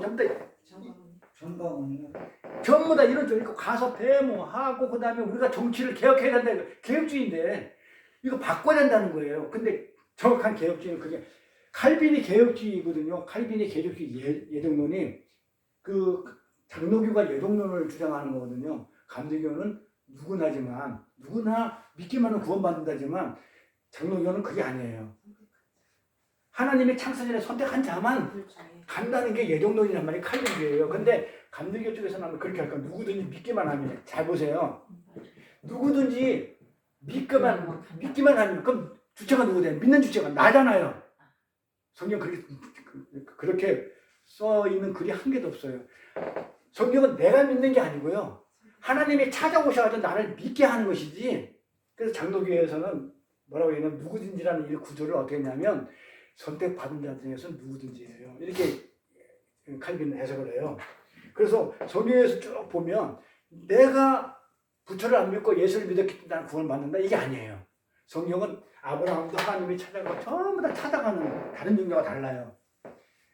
다른 종교는 내가 찾아가가지고 뭔가 이렇게 재물 드리고 뭐 이렇게 뭐 드려가지고 내 필요한 걸 채우는 게 종교라면 기독교는 종교도 아니지만 종교 분류에 친다고 하면 하나님이 신이 나를 찾아와가지고 나를 끌고 가는 거거든. 예수님이 오셔가지고 나를 믿게끔 해가지고 선택했으니까 믿음 줘가지고 데리고 가는 게 기독교란 말이에요. 그래서 교리가 많이 달라서 혼돈할 수 있는데 그러니까 이 기장은 뭐냐면 개혁주의를 외치면서 사실은요 개혁주의를 갖다가 반대하는 자들이에요. 이 개혁주의의 본래 뜻은 뭐냐면요 이 칼빈이 주장했던 이 개혁주의의 본래 의미는 리폼이에요. 리폼이 뭔지 알아요? 네? 리폼. 폼 어떤 형태란 말이에요. 잘 봐요. 리폼이죠. 리폼. 돌아가자는 거예요. 어디로? 본래 형태대로. 어디예요? 초대교회로. 예수의 초대교회로 돌아가자예요. 그래서 제가 이제 뭐 청교도 쪽에서 하는 게 청교도에 주장하는 게 뭐냐면 본래대로 가는 거예요. 초대교회로 돌아가는 거예요. 이게 개혁주의예요. 정확하게. 그런데 개혁주의를 잘못 이해해가지고 칼빈의 예정론을 잘못 개혁주의 이정해가지고 나가서 바꿔야 된다는 거예요. 그래서 소금과 빛의 역할을 그렇게 해석을 해요. 소금과 빛을. 너희들은 세상에 썩어가고 있는데 소금인데 어디 가서 가만히 있느냐. 나가가지고 손들고 가서 데모하고 바꿔야지. 개혁을 해야지. 가짜예요. 근데 우리는 그게 진짜인 줄 알고 살아요. 그러니까 이 얘기하는 거 보면 저 사람이 만든 것 같은데 보면 껍데기 뿌리고 안에 내용을 보면 전부 다 가짜들이에요. 그래서 우리는 하나님이 통치하시고 하나님이 이 땅에 가시고 있는 게 아니라 하나님 나라를 갖다가 우리를 이렇게 인도하시고 갈 거기 때문에 하나님 나라이기 때문에 우리는 이 땅에 살면서 그렇죠. 가기 위해서 하나님이 준비해 주시고 이렇게 해서 뭐 데모해가지고 우리가 바꾸는 게 아니에요. 하나님이 역사를 하시는 거예요. 하나님이. 근데 이게 리폼, 원래의 폼으로 돌아가자는 게 성경으로 돌아가자예요. 딴 걸 가지 말면 안 돼요. 오직 성경으로 가자예요. 그래서 제가 맨날 그러잖아요. 오직 예수, 오직 성경, 오직 은혜 말고는 저는 그거 다 못 전해요. 그래서 아까 준비 찬양도 은혜 찬양만 불렀는데, 그렇죠. 성경으로 돌아가자가 그게 개혁주의예요. 그러니까 어떤 교리에 가시자는 게 아니에요. 어떤 교리에 가시자는 그런 얘기가 아니에요. 근데 이 열처녀 비유 할 때 지금 본론 아니고 예비 본론 이 열처녀를 할 거니까 이 열처녀의 비유가 바로 지금 이 얘기를 하는 거예요. 바로 이 얘기 하는 거예요. 자, 열처녀의 비유는요. 기름을 준비한 자와 준비하지 않은 자의 어떤 성실성, 준비성, 그때 열심히 관한 얘기가 아니다. 이제는 알겠죠? 이제 말씀 공부를 하니까 알겠다 이러면 이거는 그 말이 아니야. 우리가 알고 있던 말이 아니야. 열처녀의 비유는 5처녀는 기름을 준비했고 5처녀는 기름을 준비 안 해가지고 기름을 준비한 5처녀 그 열심 그 어떤 성실성 가지고 천국에 갔다. 그게 계획주의, 진보주의에서 이거 엉터리 얘기하는 것들이란 말이에요. 그렇게 해야 된다는 거. 그걸 해야 된다는 거. 그러면서 그 기름은 뭐라고 얘기했냐면 성령이라고 얘기해요. 그렇게 들어봤죠? 그래 성령을 받은 자들은, 성령을 준비한 자들은 하늘나라에 간다. 성령이라고 얘기한단 말이에요. 그러면서 어떤 자는 뭐라고 하냐면 그 기름을 믿음이라고 또 이렇게 설교를 해요. 그래서 믿음이 있는 자는 천국에 간다. 맞는 말 같죠? 응? 원래 가짜가요. 또 진짜 같아요. 그럼 아멘 하죠. 했잖아요. 아멘 지금까지. 맞아요. 그러면 한번 따져보자고요. 그 말이 맞다면 한번 따져보고 그렇다면 자 나중에 그러니까 성경 끝까지 다 봐야 돼요. 그러니까 나중에 어리석은 처녀들은요 기름을 사나가죠. 사왔어요 안 사왔어요? 사왔죠. 아니 기름이 성령이라며. 아니 그럼 아니 5처녀 아니 처음에 성령 받은 5처녀 가. 근데 뒤에 성령 받으면 못 가? 그거잖아요. 그러면 먼저 성령 받은 사람은 가고 뒤에 기름 사왔어. 성령이라고 그러면 믿음이라 그러면 뒤에 믿었어. 죽기 전에 믿으면 안 되네. 태어날 때부터 믿어야 되겠네. 말이 돼야 안 돼요. 근데 왜 아멘 했어요 그동안? 그리고 성령이라고 그러면 성령을 갖다가 기름을 사왔다고 그러잖아. 돈 주고. 그럼 성령을 돈 주고 사고 팔고 해요? 믿음이라며. 믿음을 돈 주고 사고 팔고 해요? 돈 많이 내면 믿음 있는 거예요? 안 맞잖아요. 그게 앞뒤가. 그런데 성령이 기름이게 여러분들 성령 받아가지고 또 믿음이 있으면 천국 가요. 그러면 진짜 같다니까요. 근데 그 뒤에 문장 읽어보면 가짜가 금방 뽀록 나와요. 그러면 아니잖아요. 그럼 여기 있는 사람만 들어. 근데 그거를 다른 사람들은 그게 진짜인지 알고 있어요. 성령이나 믿음은요. 그렇게 막 돈 주고 막 아무 때나 돈 주고 막 그렇게 살 수 있는 그런 것들이 아니고 또 시간상 조금 늦었다고 성령과 믿음을 사가지고 온 5처녀가 천국 문 앞에서 쫓아낼 수 있는 그런 게 아니에요. 똑같이 성령 받았는데 늦게 받으면 무슨 뭐 천국 못 가냐요? 그런데도 이 사람들이 개혁주의라는 사람들이 어떻게 해요? 자기 편한 대로 그냥 앞뒤 구별 없이 그냥 편한 대로 생각해가지고 그게 기름이 성령이고 믿음이고 성령 충만한 사람을 산 사람은 깨어있는 자고 그랬죠? 깨어있었다고 그래. 깨어있으라고 그러니까 깨어있는 자고 그 다음에 그게 신랑이 하나님을 준비한 것이라 그렇게 해석하죠. 또 읽어볼까요? 깨어있는 자라고 어디 그게 있어요? 그렇게 5처녀가 깨어있었다고 해요? 잤다고 그래요? 다 잤어요. 열처녀의 비유는 이미 결정나 있는 그 슬기로운 처녀하고 그 어리석은 처녀의 두 분류를 지금 얘기하는 거예요. 그러니까 이미 5처녀는 이렇게 슬기로운 선택받은 처녀고 나머지 네가 하더라도 선택을 못 받은 그런 걸 지금 얘기하고 있는데 지금 그걸 성령으로 풀어버리고 그럼 충성된 종 아까 비유에서 문화 비유에서 이게 열처녀 비유가 문화 비유가 연결됐기 때문에 서로 열처녀 비유를 해야 문화 비유가 연결돼요. 그러면 문화 비유에서는 장사에서 남긴 충성된 종하고 남기지 못한 악한 종하고 비교되는 거예요. 그렇게 남겼다는 것은 뭐예요? 선택받은 사람들이에요. 어떻게 선택받았기 때문에 남기는 거고 선택받지 못해서 못 남기는 거예요. 감춰버린 거예요. 숨긴 거예요. 보자기 한 달란트를. 자, 그렇게 악한 종하고 선한 종 그 정체가 완전히 드러냈을 때 신랑이 어리석은 처녀, 슬기로운 처녀가 완전히 이제 정체가 드러났을 때 아까 그랬죠. 예수님이 언제 오신다고? 왕이 예수님이 언제 오신다고? 악이 완전히 찼을 때 그 폭로가 되면 온다고 그랬죠? 그때 오는 거예요. 그러니까 슬기로운 처녀의 그 슬기로운 처녀하고 악한 처녀하고 어리석은 처녀가 같이 있는데 그게 구별이 됐었을 때 폭로가 될 때 그때 신랑이 와서 문을 확 닫아버려가지고 못 들어가는 거고 폭로가 될 때 오는 거예요. 폭로가 될 때. 심판이 그러니까 악이 가득 찼을 때 하늘나라에 갑자기 들어쳐가지고 자기가 선택한 이들만 문 안에 들어가는 그런 예정의 얘기를 하고 있는 거예요. 이게 슬기로운 처녀들이나 어리석은 처녀 전부 다 자고 있었어요. 근데 말씀을 성령을 받아가지고 깨어있으라고 한다면 자지 말고 졸지 말고 깨어있으라고 그러죠? 응? 잘못 안 된다고. 근데 그게 아니에요. 전부 다 자고 있었다니까요. 보세요, 성경. 슬기로운 처녀들은 깨어있지 않았어요. 10명이 전부 다 자고 있었다니까요. 깨어있기 때문에 천국 간 게 아니에요. 그런데 왜 깨어있으면 간다고 그렇게 얘기하냐고요. 고사님 자잖아, 지금. 말씀도 안 들어오잖아, 지금 뭐가 피곤한지. 자, 그래. 10명이 다 자고 있었거든요. 그러니까 절대 슬기로운 처녀들이 깨어있었기 때문에 그 혼인잔치 천국에 들어가는 것이 아니다. 아닌 것이에요. 두 무리가 다 자고 있었는데, 자, 봐요. 두 무리가 다 잤어요. 근데 어떤 무리만 혼인집으로 들어가야 된다는 것은 어떤 그 무리한테만 긍휼이 은혜가 부어진 거예요. 어떤 무리에게는 그 긍휼과 은혜가 부어지지 않은 것이고, 다 잤는데 어떤 자는 잤는데도 불구하고 똑같이 기름 다 준비했어. 뭐 시간 차이 안 나. 근데 어떤 자는 다 똑같이 했는데도 불구하고 들어가고, 어떤 자는 똑같이 하나님 믿었는데 어떤 자는 하나님 예수 믿고 못 가고. 그거예요. 그러니까 긍휼과 은혜를 얘기하는 거란 말이에요. 그래서 여기서 보면 열처녀가 전부 잤다는 말이 지금 전제되고 있어요. 이 열처녀 내용은요, 이 비유 내용은 하나님의 은혜와 긍휼을 의미하는 것이라고 그랬어요. 그래서 은혜 복음을 얘기하는 겁니다. 슬기로운 처녀들은요, 기름을 준비했기 때문에 잔치집에 들어간 게 아니고, 누구 때문에, 뭐 때문에 들어갔다고요? 신랑의 은혜와 긍휼 때문에 잔치집에 들어가게 된 것이라는 거예요. 이걸 확실히 알아야 돼요.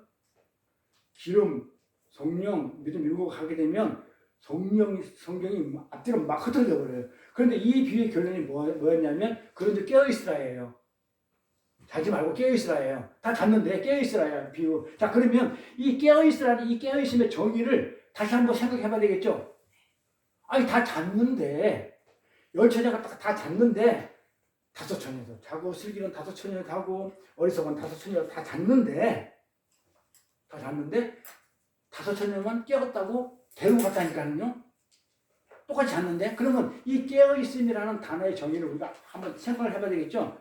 분명히 함께 자고 있던 자들이 신랑의 긍휼을 입어 잔치집에 들어가게 되었는데, 그들은 깨어있던 자로 인정해줬다는 거예요. 똑같이 잤어. 아까 금방 얘기했죠. 자, 세상에 있는 사람들이나 예수를 믿는 사람들이나 우리 성도들이나 똑같이 죄성이 폭로되죠. 재림할 때. 그런데 세상에 있는 사람들은 아직도 자기 배만 부른다고 예수를 부인했지만 우리는 예수한테 항복하는, 그게 두 부류란 말이에요. 어리석은 처녀, 슬기로운 처녀가. 그러니까 슬기로운 처녀는 어떻게 돼? 다 같이 자고 있었는데도 어떻게 여겨주냐면 깨어있다고 생각해. 그게 은혜예요. 네가 깨어있기 때문에 문이 열려서만 들어가는 거다.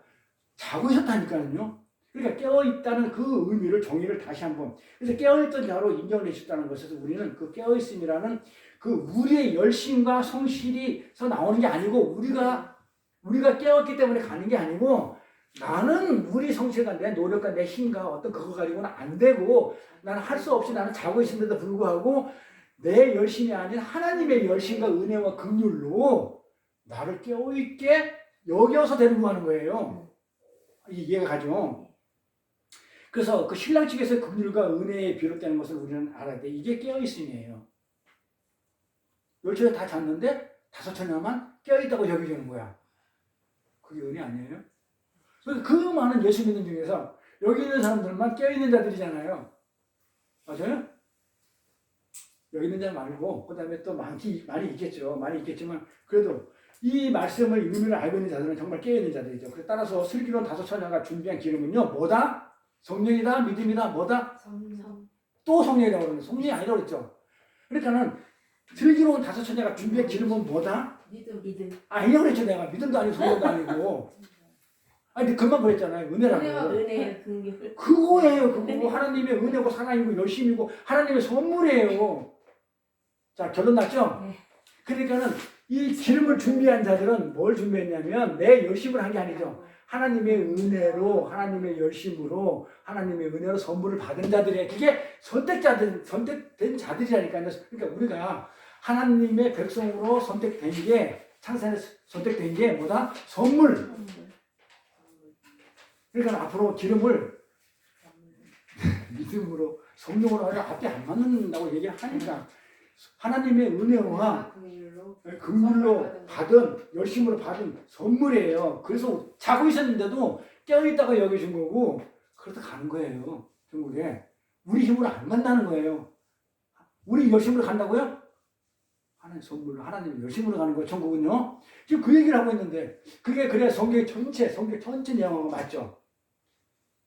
맞잖아요. 그래 하나님의 예수님의 은혜로 우리가 구원받아서 가는 것이지 내가 열심으로 구원받았나요? 그래 이 비유가 맞죠. 앞뒤가 그렇잖아요. 그래 맞는 거예요. 그래서 하나님의 선물이 창세전에 주었던 이들은 그들이 비록 세상 속에서 자고 있고 아까 우리 권사님처럼 졸고 있고 그렇게 한다 하더라도 어떻게 한다고요? 마지막 때가 되면 하나님의 긍휼에 의해서 은혜에 의해서 어떻게 돼요? 하나님의 잔치집으로 들어가는 거예요. 그러니까 우리가 거기에 대해서 찬송을 하는 것이고 감사하는 것이고 그들은 언제 올지 모르는 신랑이 마치 어떻게 해요? 입에 와 있는 것처럼 잘 살게 되겠죠? 신랑이 지금 없다고 그랬죠? 부재단 예수님이 갔으니까. 그런데 어떻게 돼요? 여기 와 있다고 생각하면서 어떻게 살아요? 입에 와 있는 것처럼 신랑의 부재 속에서도 신랑의 존재를 의식하는 삶을 살게 되죠? 그게 슬기로운 처녀예요. 이해 갑니까? 없다고 없는 게 아니고 이렇게 은혜를 받고 하나님의 열심으로 선물을 받은 자들은 눈에는 안 보이지만 있다고 여기고 실제 있어요. 있다고 여기면서 그 있는 그 신랑의 존재를 의식하는 그런 삶을 살게 돼 있어요. 그래서 죄를 덜 짓게 돼요. 근데 세상 사람들은요. 세상 사람들처럼 우리도 졸 수도 있고 잠이 들 수도 있어요. 그렇죠? 육신을 입고 있으니까. 그렇죠? 피곤한데 그러나 신랑은 반드시 어떻게 하냐면 우리를 선물을 준 우리들한테는 어떻게 한다고요? 깨워서 데리고 간다니까요. 잡으셨어요. 근데 어떻게 해요? 깨워서 잔치집을 데려가는 거예요. 그런데 반면에 신랑은 준비되지 않은 이들 있죠? 왜? 어리석은 처녀들. 이들 어떻게 해요? 정체가 어리석다는 게 폭로되자마자 문 닫아버리는 거예요. 준비하러 살아간 사이에 벌써 문 닫아버려요. 폭로됐는데 시간상 얘기하는 게 아니고 너는 폭로돼버린 그 순간에 아까 그랬죠. 죄가 가득 차면 재림하러 심판하러 오신다고. 죄성을 다 폭로시키고 나면 어떻게 한다고요? 문 닫아버린 거야. 못 들어오는 거야. 심판하러 올 거기 때문에. 그래 시간상으로 늦게 받았기 때문에 그런 게 아니다. 그런 얘기예요. 자, 선물이에요. 자, 그래서 우리는 반드시 깨워가지고 우리를 졸고 있으면 잔치도 데려가요. 이렇게. 근데 이런 극심한 편애 속에서 하나님의 편애잖아요. 누구를 좋아하고 누구 사랑하고 누구 사랑하지 않는 그 편애 속에서 당신의 백성들만 사랑한다니까요. 그러니까 우리가 얼마나 감사해야 될지 몰라요. 나 같은 사람이 하나님을 믿게 된 게 엄청 감사한 거예요. 안 그래? 그리고 하나님은 누구만 바라봐요? 세상 안 쳐다봐요. 그런 자들 심판할 자를 보는 것이지 쳐다보지도 않고 누구만 바라보고 계세요? 나만 바라보고 계세요. 나만. 근데 어떻게 감사가 안 하고 어떻게 찬송이 안 나와요? 어떻게 은혜가 안 돼요? 자 그러면 자 이제 숙제입니다. 공부해 보셔야 돼요. 자 그러면 그 하나님의 편애 속에서 들어있는 우리들 하나님의 백성들이 왕이 없죠. 왕이 나라는 숨어 있었죠. 깨어있는 삶을 살아라 하잖아요. 우리 자고 있어 우리도. 근데 깨어있는 삶을 산다는 것은 어떻게 사는 삶인지를 갖다가 알아보셔야 돼요. 그러면 자 나도 졸고 있고 우리도 처음부터 다 졸고 있었는데 하나님은 우리를 갖다가 깨어있다고 여겨주셨단 말이에요. 그래서 깨어있다고 해야지 깨워서 데리고 가는. 그럼 우리는 이 땅에서 하나님이 부재지만은 있다고 담고 살잖아요. 같이 그죠? 그분하고 어떤 의식하면서 살고 있기 때문에 우리가 그 삶을 살게 되는데 그 깨어있는 삶이란 말이에요. 그러면 그 삶이 어떻게 사는 삶이냐 이 말이에요. 어렵나요? 어떻게 알아야 살 거 아니에요. 내 멋대로 살면 안 되잖아요. 그러면 왕이 부재되고 하나님 나라에 그렇게 은육소스가 안 보이는데도 불구하고 어떻게 사는 걸까요? 어떻게 사는 게 깨어있는 자의 삶일까요? 오늘 비유로 답을 하면 주인이 종이 그 종이니까 똑같은 종이에요. 악한 종이나 착한 종이나 종의 삶 똑같아요. 그럼 어떤 게 깨어있는 자의 삶이냐면 주인이 뭐라 그랬어요? 남겨 장사로 그랬잖아요. 장사하는 삶, 그 장사에서 어떻게 돼요? 남기는 삶을 살아야 돼요. 그게 깨어있는 삶이에요. 이게 뭔가 이제 실마리가 풀리는 것 때 이게 비유 문화의 비유가 이윤을 남기는. 그럼 어떻게 이윤을 남기는 거예요? 어떻게 사는 게 이윤을 남기는 삶이냐고요. 어떻게 사는 삶이? 예술 전하는 삶. 전 사는 삶? 섬기는 삶. 성경이 분명히 우리한테 요구하고 있잖아요. 남기라고. 장사해서 제자를 한 문을 남기든 두 문을 다섯 열 명을 남기든 남겨. 못 남기면 안 되는 거예요. 그렇죠? 그래야 주인이 칭찬할 거 아니에요. 주인이 왕이 하나님이 우리를 칭찬할 거 아니에요. 남겨야. 그 달란트 문화 비유에서 달란트 문화는 주님이 부재 속에서 잘 보세요. 제자 삼. 어떤 삶이 장사하는 삶이고 이윤을 남기는 삶인지. 제자 삼는 거. 응? 제자 삼는 거. 제사 삼는 다 이제 포함되는데 이 비유에서 예수님이 하시고자 하는 그 진리를 제가 이제 설명을 해드릴게요. 간단하게. 그것도 숙제니까 다음에 알아서 제자를 삼는다면 어떻게 제자를 삼고 어떻게 남는 거를 이렇게 논리적으로 얘기해 주시면 돼요. 자, 달란트 비유나 그 문화 비유에서 주님이 부재죠. 똑같은 왕이 없잖아요. 근데 주님의 백성들에게 주시는 주님의 백성들 간에 하나의 연결고리가 있죠. 자요, 잘 보세요. 그림을 잡으세요. 성경을 볼 때 이제 주님이 왕이에요. 주인이 있고 종인 내가 있어요. 근데 주인이 왕위를 받으러 떠나요. 없어요. 부재됐어. 가면서 뭘 남겨주고 가요? 문화 남겨주죠. 은 열문화. 달란트 남겨주고 가죠. 없지만 얘하고 나하고 연결고리가 돼 있죠. 그래 얘가 나가 있죠. 지금 주인은 없어요. 갔어요. 하늘나라 우편 하나님 우편을 갔어요. 근데 지금 연결고리는 뭐예요? 문화나 달란트가 지금 연결고리단 말이에요. 지금 요걸 잘 보셔야 돼요. 성경이 만만치 않죠. 근데 지금까지 이렇게 안 봤죠. 연결고리라 본 적 없을 거 아니에요. 이게 적격점이에요. 자, 근데 주인의 부재 속에서 주인과 백성들이 접촉할 수 있는 유일한 것은 주인이 없으니까 주인하고 종하고 접촉할 수 있는 유일한 것은 뭐예요? 그 남겨준 문화와 달란트예요. 그죠? 근데 뭐라고 했어? 그럼 문화와 달란트에다가 뭘 부여했어요? 가면서 말씀을 했죠. 남기라고 명령했죠. 말씀. 담당한가요? 거기다 보면 접촉점은 다름 아닌 주님의 그 명령, 주님의 말씀, 주님의 언약. 내가 너 장사하고 있어. 내가 갔다 올게라는 그 주님의 언약이 지금 이 종들의 삶이 돼야 되는 거예요. 내가 온다. 그러니까 없으니까 내 맘대로 사는 건 세상이고 우리는 성도는 없어도 있는 것처럼 살아야 되는데 이 종은 근데 요걸 남겨줬어. 요걸 보면서 우리는 뭐 해야 돼요?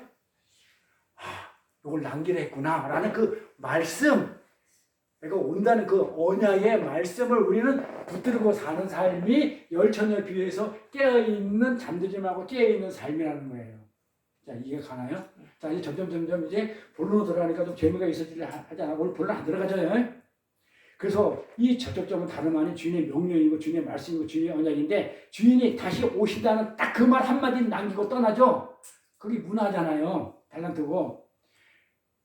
성도들은 바로 주님이 남기고 가신 그 주님의 말씀과 언약을 붙들고 그 말에 충성하는 삶을 그게 깨어있는 삶이라고 얘기하는 거예요. 정확히 됐습니까? 숙제 해결됐어요. 그래서 우리 왕은 우리에게 다시 오신다는 말씀 하나 남기고 떠났죠? 다시 오겠다는 말씀 하나 남기고 떠났어. 없어요. 그러고 나서 왕위를 받으러 떠났어요.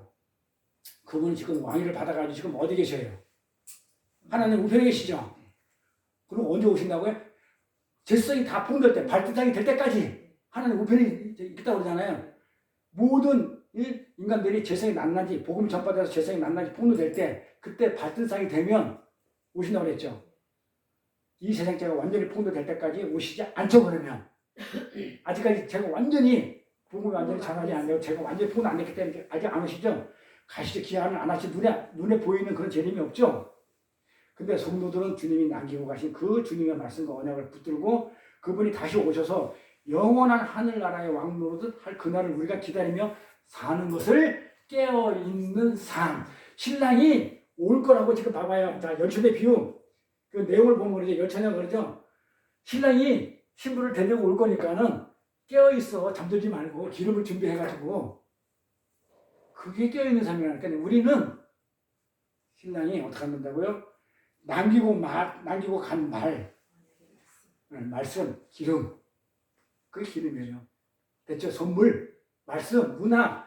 그러니까 기름을 정확히 말하면 문화, 달란트, 은혜, 그 다음에 또 긍휼, 결국 선물이잖아요. 이 말씀, 주님 오셔가지고 이제 말씀을 주셨으니까 이 말씀이 선물이잖아요. 근데 우리는 이 선물을 붙들고, 이 말씀을 붙들고 어떻게 한다고요? 주님이 오실 때까지 진짜 눈에 보이는 가시적으로 보일 때까지 발등상이 돼가지고 진짜 오실 때까지 우리는 어떻게 그 언약을, 그 말씀을, 기름을 붙들고 비록 졸지라도 그게 깨어있는 삶. 진짜 우리가 문자적으로 졸고 이렇게 하는 걸 깨는 게 아니고 그 신랑을 기다리는 그 마음, 그 심령을 깨어있는 삶이라고 그러는 거예요. 이게 제가 진리를 설명하면서 문자적으로 풀지 말고 내용적으로 문맥상으로 성경을 풀면은 굉장히 은혜가 되고 그게 무슨 말인지 성경이 이해된다고 했죠. 그렇듯이 열처녀 비유에서 선물을 가지고 기다리고 있으니까 말씀을 가지고 언약을 가지고 우리 그 삶을 그것을 깨어있는 삶이라고 했으니까 그렇게 사니까 그게 남아있는 이윤을 남기는 삶이라 이런 얘기예요. 그게 종들의 모습이에요. 그런 성도의 삶이 투영되어 있는 것이 비유에 나오는 주인이 남긴 걸 가지고 주인의 말에 순종하고 있는 종들의 모습이에요. 자, 주인의 말에 순종한다고 그랬죠. 주인이 뭐라고 그랬어요? 장사라고 그랬죠. 남기는 얘기 안 했어요. 장사라고 했어요. 그 얘기 하지 마세요. 그러니까 성경을 이상하게 자꾸 장사해서 이윤을 남겨야죠. 자꾸 그냥 종들이 뭔가 이윤을 남겼다는 거예요. 자꾸 이렇게 가는데 남겼다는 얘기가 없어요. 그 얼마를 남긴 것은 하나도 안 중요해요. 뭐가 중요한지 알아요? 우리는 자꾸 10문화를 남겼다, 5문화를 남겼다, 2문화, 자꾸 여기 가는데 뭐가 중요하냐고요. 내가 그랬죠. 말씀에 순종하는 게 중요하다고 했죠. 그래서 똑같이 10문화를 남겨도 똑같이 칭찬하고 5문화를 남겨도 똑같이 그 말씀에 장사했다는 그 말씀에 순종했기 때문에 칭찬하는 거예요. 근데 장사를 안 했기 때문에 요게 말씀에 순종을 안 하기 때문에 요거는 나쁜 놈이라는 거예요. 지금 그 얘기하는 거예요. 내가 장사라고 그랬어. 볼게요. 장사라고 그랬나 볼게요. 주인의 말을 듣고 장사했다는 게 지금 중요해요. 누가복음 가볼게요. 자, 봐봐요. 누가복음 19장 13절에 보면 그 종 열을 불러 은 열 문화를 준비했는데 내가 돌아갈까지 뭐라고 했어요? 남기는 얘기하면서 장사라고 그랬다니까요. 이게 남기고 간 얘기예요. 그러니까 이렇게 한 자는 10문화를 남길 수도 있고 5문화를 남길 수도 있고 심지어 손해볼 수도 있어. 장사는. 맞잖아요. 장사하라는 그 말씀을 붙들고 오겠다는 그 언약 속에서 그 삶, 깨어있는 삶을 살면서 이 장사하라는 말에 순종을 했냐 안 했냐 가지고 판단하는 게 선악과 먹은 게 죄가 아니죠. 선악과 먹은 게 죄예요? 먹지 말라고 한 그 말씀에 불순종한 게 죄라고 했어요. 그러니까 우리가 성경을 제대로 알면 선악과 먹은 게 죄래. 선악과 먹은 죄 아니에요. 먹지 말라는 그 말씀에 불순종이 죄라고요. 정확하게. 우리는 그렇게 알아야 돼요. 자, 그래서 지금 주인이 떠나면서 뭐라고 그랬어요? 장사라고 그랬죠. 우리는 그 말씀을, 언약을, 기름을 붙들고 살잖아요. 기다리면서 깨어있는 자로. 그런데 깨어있는 자는 어떤 삶을 산다고요? 순종하는 사람, 말씀을 순종하는 사람. 근데 그 말씀이 뭐였다? 장사하는 말씀이었잖아요. 여기만 나오나? 마태복음 가볼게요. 마태복음 이건 문화비유랑 달란트 비유도 똑같아요. 달란트 비유도 보면요. 받은 자는 바로 가가지고 그것으로 장사하여 그래요. 5달을 남기고. 그러니까 우리가 한번 남겼다. 거기에 이렇게 초점을 맞추면 성경이 막 이거져 버려요. 능력이 있어가지고 많이 남기면 칭찬해주고 나처럼 능력 없어 못 남기면 개털되면 내가 하나님 왜 믿겠어? 그걸 표현 안 해요. 똑같이 여긴다니까 똑같이 칭찬을 되니까 똑같이 능력 안 본다고요. 그래서 많이 남기고 적게 남기고 거기 보면 안 되고 이 장사라는 거는요 손해볼 수도 있고 이윤 남길 수도 있죠. 여기서 이제 4개 마지막 정리합니다. 자, 이윤만 남기는 사람은 세상에 없어요. 우리 그 선교사님 장사해봤잖아요. 옛날에 뭐 응? 공고장사도 해보고 뭐 잘 될 때도 있지만 안 될 때도 있고 손해볼 때도 있고 이렇게 이윤만 남기는 사람은 아무도 없어요. 만약에 그렇다면 전부 다 세상 사람들이 직장 사람하고 다 장사해요. 그러잖아. 다 남긴다면. 그래서 장사는 양면성을 가지고 있어. 이익도 남길 수도 있지만 손해볼 수도 있다. 그래서 어떤 장사가 이윤을 남기고 어떤 장사가 손해본다는 것은요, 우리가 미로 추측할 수 있다 없다? 없어요. 이걸 가지고 우리가 남기겠다 모르겠다. 그런데 이 비유를 보면 그런데 종들이 겁이 없이 장사하라 그러니까 어떻게 돼요? 남길 수도 있고 못 남길 수도 있어요. 그렇죠? 겁도 없이 지 돈도 아니야. 주인이 맡긴 돈이야. 내 돈도 아닌데 주인이 맡겼어. 장사해 그랬어. 열문하신 들으면서 장사해 그랬어. 근데 내가 이 장사하면서 남길 수도 있고 못 남길 수도 있어요. 장사니까. 그런데도 내 돈도 아닌데 겁도 없이 장사를 손해보면 어쩌려고. 손해보면 어쩌려고요. 순종하는 거지. 그러니까 손해보면 상관없었던 거예요. 그러니까 하나님은요, 손해보는 거 이렇게 아까 그랬잖아요. 그 선물 받은 그 하나님이 남기고 그 간 말, 그 언약의 말씀, 그거 붙들고 사는 우리 성도들한테는 실력이 없어서 손해볼 수도 있어요. 그거 가지고 안 뭐라 그런다니까요. 주인의 돈으로 장사를 하고 있느냐? 이거 손해볼 수도 있는데 겁대가리 없이 손해보면 어쩌려고. 그건 손해를 감수하고 있는 거예요. 그것은 손해를 보아도 주인이 나를 절대로 나무라지 않을 것이라는 그 주인에 대한 믿음과 신뢰가 있는 거예요. 이게 없으면 내가 하나님을 못 믿어요. 내가 하나님 일을 할게요. 근데 하는데 실패할 수도 있어요. 있어요. 내가 복음을 전하러 내가 갔는데 설교를 하는데 한 명도 못하고 올 수도 있어요. 그렇잖아요. 손해볼 수도 있어요. 뭐 여러 가지로 뭐 몸과 막 시간 다 손해볼 수도 있지만은 하나님은 그걸 안 따진다니까요. 뭐만 중요하다. 장사하라 할 때 그 말씀 그 언약 거기에 순종하냐 안 하냐를 보는 거예요. 이 열무나 비유 달란트 비유의 키포인트 이제 아시겠죠? 네? 그래서 손해를 보아도 주인이 나를 나무라지 않을 것은 주인의 인격에 대한 신뢰가 들어가 있는 거예요. 거기에 포인트가. 이게 중요하거든요. 자, 요거를 다음 시간에 이제 정리해 나갈 건데 어떻게 들어갈 거냐면요. 이게 포도원 비유 있죠. 자, 포도원 비유가 뭐예요? 아침에 온 놈이나 중간에 온 놈이나 저녁에 온 놈이나 뭐예요?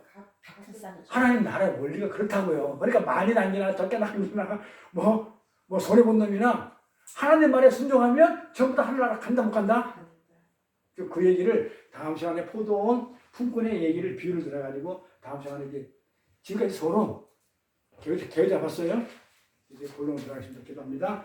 참 평안의 건원이 되시고 자비와 은혜가 풍성하신 하나님 아버지 이렇게 주일날 하나님께 예배하며 찬양해 하심을 감사합니다.